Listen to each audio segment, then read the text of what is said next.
Today, we're going over the story of a tyrant who ruled through fear for over 2 decades, until the very people he crushed finally made him pay for it, live on national television. Nicolae Ceaușescu. It's December 1989, and Romania is a country running out of everything: food, heat, electricity, hope. For over 2 decades, one man has ruled this nation like his own personal kingdom, while ordinary people wait in breadlines that wrap around entire city blocks before dawn, hoping there's still something left on the shelves by the time they reach the front. Nicolae Ceaușescu came to power in 1965, promising a break from the Stalinist terror of the regime before him. For a few years, he even seems to deliver, easing censorship and putting distance between Romania and Moscow, which earns him praise from Western leaders who shake his hand and call him a reformer. Queen Elizabeth II even knights him. Presidents invite him to state dinners. But behind the friendly photo ops, something darker is forming. Ceaușescu has fallen in love with power itself, and he has no intention of ever letting it go. Throughout the 1970s and 80s, he builds a cult of personality unlike anything Eastern Europe has ever seen. His face is plastered on murals in every town square. Poets are paid to write verses praising his genius. Newspapers refer to him as the genius of the Carpathians and the Danube of thought, and schoolchildren are taught to recite his biography like scripture at the start of every class. Meanwhile, his secret police, the Securitate, grows into one of the most feared intelligence networks on the planet. Nearly 1 in every 30 Romanians is either an officer or an informant, reporting on neighbors, co-workers, even family members. A joke told at the wrong dinner table can end with a knock on the door at 3 a.m. and a person who simply vanishes, never to be spoken of again. To pay off the country's foreign debt in record time, Ceaușescu forces his people into a decade of brutal austerity. He exports nearly all of Romania's food production, meat, grain, even livestock, while rationing what little remains for his own citizens to a few hundred grams of bread and sugar per person each month. Families are limited to a single 40-watt light bulb per room. Hot water is turned on for only a few hours a week, and in the dead of winter, elderly Romanians die in their apartments from the cold. Meanwhile, Ceaușescu builds himself a palace so massive it is second in size only to the Pentagon, complete with gold leaf ceilings, crystal chandeliers, and marble floors imported from Italy, tearing down an entire historic district of Bucharest, churches included, to make room for it, all while his people freeze in the dark just a few miles away. To enforce loyalty and grow the workforce, he bans birth control and abortion outright, forcing women under the age of 45 to undergo mandatory monthly gynecological exams conducted by state doctors, to make sure they aren't hiding a pregnancy from the government. Orphanages fill past capacity with children nobody can afford to feed, many of them left to suffer in conditions that will later shock the entire world once the regime falls. By the late 1980s, Romania is a pressure cooker with nowhere left to vent, and the rest of the Eastern Bloc is already cracking apart around it. The Berlin Wall falls in November of 1989. One by one, communist governments across Poland, Hungary, and Czechoslovakia are collapsing without a fight, but Ceaușescu watches it all from his palace and refuses to believe any of it could ever happen to him. On December 16th, in the city of Timișoara, police attempt to evict a dissident pastor named Laszlo Tokes from his church for daring to preach against the government, and his congregation forms a human chain around him, refusing to let the officers through. Word spreads fast, and within hours, thousands of Timișoara residents flood the streets in protest, chanting for Ceaușescu's removal for the first time out loud in public in over 2 decades. He responds the only way he knows how, He orders the army and Securitate to open fire on the crowd. Dozens are killed in the streets, and in a desperate attempt to erase the evidence, the bodies of protesters are secretly gathered up, driven to Bucharest, and burned to hide the true death toll from the rest of the country. But instead of crushing the uprising, the massacre ignites it. News of Timișoara spreads across the country by word of mouth, smuggled photographs, and radio broadcasts from Radio Free Europe, and on December 21st, Ceaușescu makes what will become his final and fatal mistake. He calls for a massive rally in Bucharest, wanting the nation and the world to see 100,000 loyal citizens cheering his name on live television, just like they always have.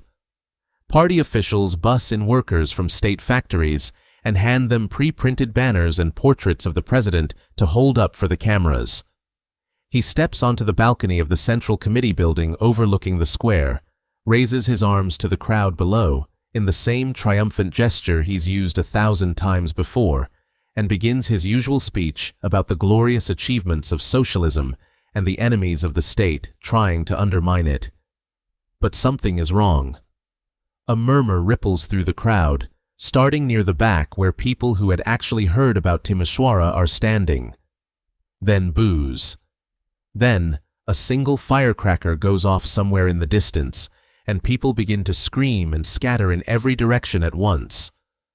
On live national television, broadcast into every home in the country, Nicolae Ceaușescu's face freezes in open confusion, his mouth still half open around the next word of his speech, and for the first time in 24 years, the fear in that square does not belong to the people standing in it.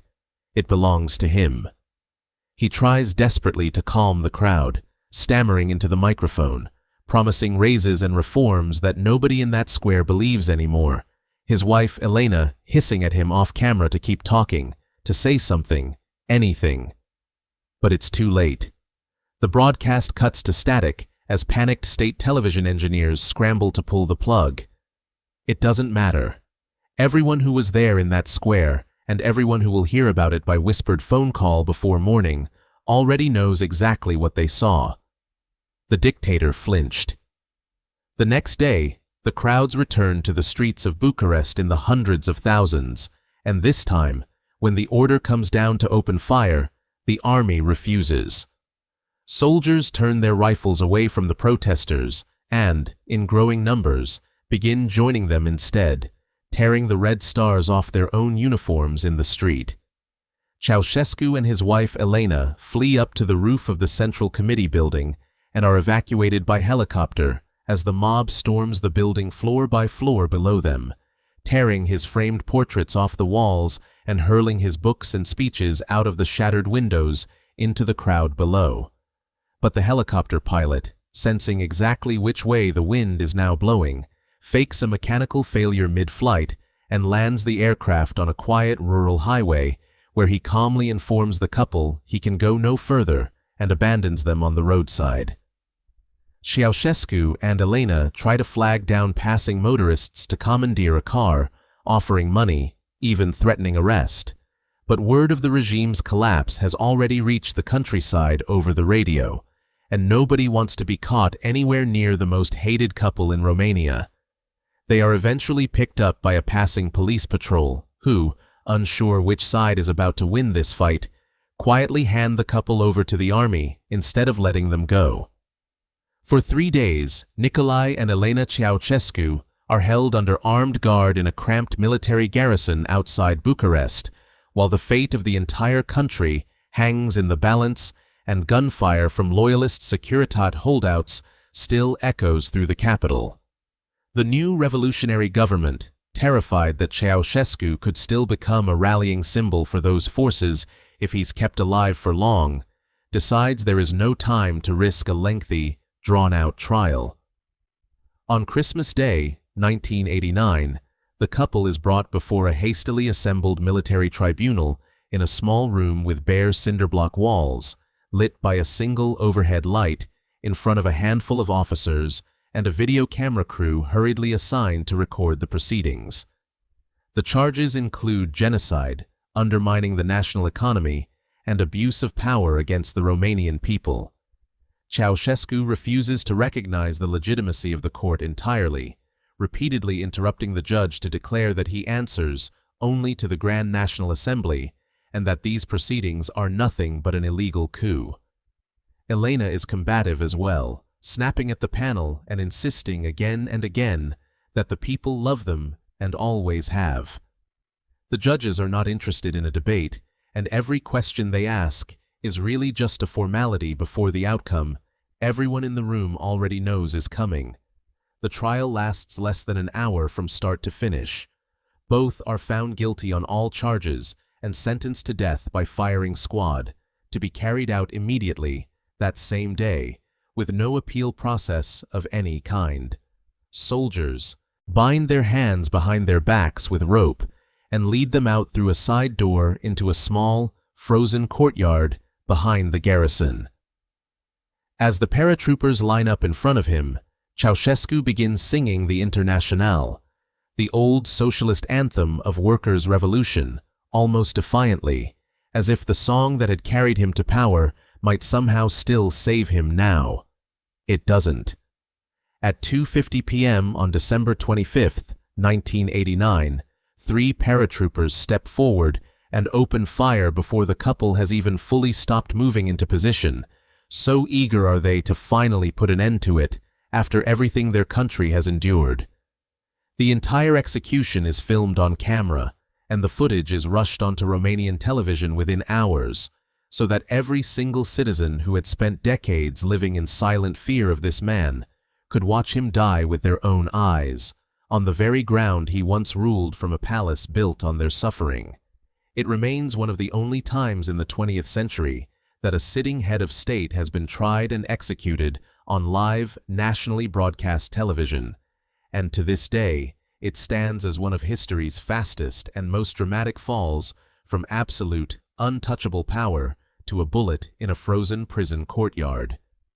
The palace he built while his people starved still stands in Bucharest today, one of the largest administrative buildings on earth, now mostly empty, a monument to a man who thought he'd built something permanent. Hey, thanks for watching. If there's another tyrant's downfall you think deserves its own episode, drop it in the comments, and we might just tell that story next.